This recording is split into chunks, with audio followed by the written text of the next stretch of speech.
Kernel Sophia Qureshi ವಿರುದ್ಧ ಮಧ್ಯಪ್ರದೇಶದ BJP ಸಚಿವ ವಿಜಯ್ ಶಾ ಅವರು ಅವಹೇಳನಕಾರಿ ಪ್ರತಿಕ್ರಿಯೆ ನೀಡಿರುವಂಥದ್ದು. ಇದನ್ನು ಖಂಡಿಸಿ ಇಂದು ಬೆಂಗಳೂರಿನ ಕಾಂಗ್ರೆಸ್ ಕಚೇರಿಯಲ್ಲಿ ಪ್ರತಿಭಟನೆ ನಡೆದಿರುವಂಥದ್ದು. ಈ ಬಗ್ಗೆ ಮಾತನಾಡಲಿಕ್ಕೆ ಕಾಂಗ್ರೆಸ್ನ ನಾಯಕಿ ಸುಜಾತಾ ಗೋವಿಂದರಾಜ್ ಅವರಿದ್ದಾರೆ. ಅವ್ರನ್ನ ನಾನೀಗ ಮಾತಾಡಿಸ್ತಾ ಹೋಗ್ತಿದ್ದೀನಿ.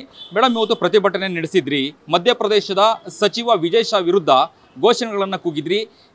ಏನಂತ ಹೇಳಿ ಇವತ್ತು ಒತ್ತಾಯ ಮಾಡ್ತಿದ್ದೀರಾ ಅಂತ ಹೇಳಿ, ರಾಜೀನಾಮೆ ಕೊಡಬೇಕು ಅಂತ ಒತ್ತಾಯ ಮಾಡ್ತಿದ್ದೀರಾ ಅಥವಾ ಯಾವ ರೀತಿಯಾಗಿರುತ್ತೆ ನಿಮ್ಮ ಒತ್ತಾಯ ಅನ್ನುವಂಥದ್ದು? ಮೊದಲಿಗೆ ನಿಮಗೆ ಗೊತ್ತಿರೋ ಹಾಗೆ ಪೆಹಲ್ಗಾಮ್ನಲ್ಲಿ ನಡೆದಿರುವಂಥ ಘಟನೆ, ಅದ್ರಿಗೆ ನಮ್ಮ ಇಂಡಿಯಾ ಯಾವ ರೀತಿ ಅದಕ್ಕೆ ಉತ್ತರ ಕೊಡ್ತು ಥ್ರೂ ಆಪರೇಷನ್ ಸಿಂಧೂರ್. ಸೊ ಅದರಿಂದ ನಾವೆಲ್ಲರೂ ತುಂಬ ಹೆಮ್ಮೆ ಪಟ್ಟಿದ್ದೀವಿ, ಎಲ್ಲರೂ ತುಂಬ ಸಂತೋಷ ಪಟ್ಟಿದ್ದೀವಿ. ಅದಾದಮೇಲೆ ಸೀಸ್ ಫೈರ್ ಕೂಡ ಆಯಿತು, ಸೊ ಸ್ಟಾಪ್ ಆಯಿತು ಅಲ್ಲಿಗೆ. ಬಟ್ ಇದಾದ ಮೇಲೆ ವಿಜಯ್ ಶಾ ಮಧ್ಯಪ್ರದೇಶ್ ಮಿನಿಸ್ಟರ್ ಏನಿದ್ದಾರೆ, ಅವ್ರು ಕೊಟ್ಟಿರೋಂಥ ಹೇಳಿಕೆ ತುಂಬ ಅವಹೇಳನಕಾರಿ ಇದೆ. ಅವ್ರ ವಿರುದ್ಧ ಆ ಥರ ಮಾತಾಡಬಾರ್ದಾಗಿತ್ತು. ನಾವು ಮಹಿಳೆಯಾಗಿ ಇದನ್ನು ಖಂಡಿತ ಖಂಡಿಸ್ತೀವಿ.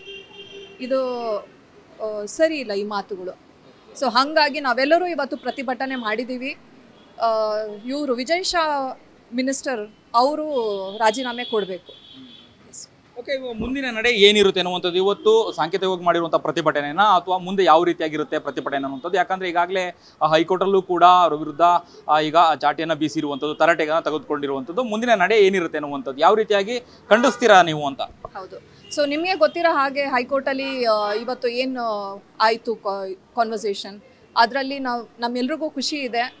ತರಾಟೆ ತೊಗೊಂಡಿದ್ದಾರೆ ಕೋರ್ಟಲ್ಲಿ ಅವರಿಗೆ ಅಂತ. ಇವರು ರಾಜೀನಾಮೆ ಕೊಡೋ ತನಕ ನಮ್ಮ ಪ್ರತಿಭಟನೆ ಮುಂದುವರಿಯುತ್ತೆ.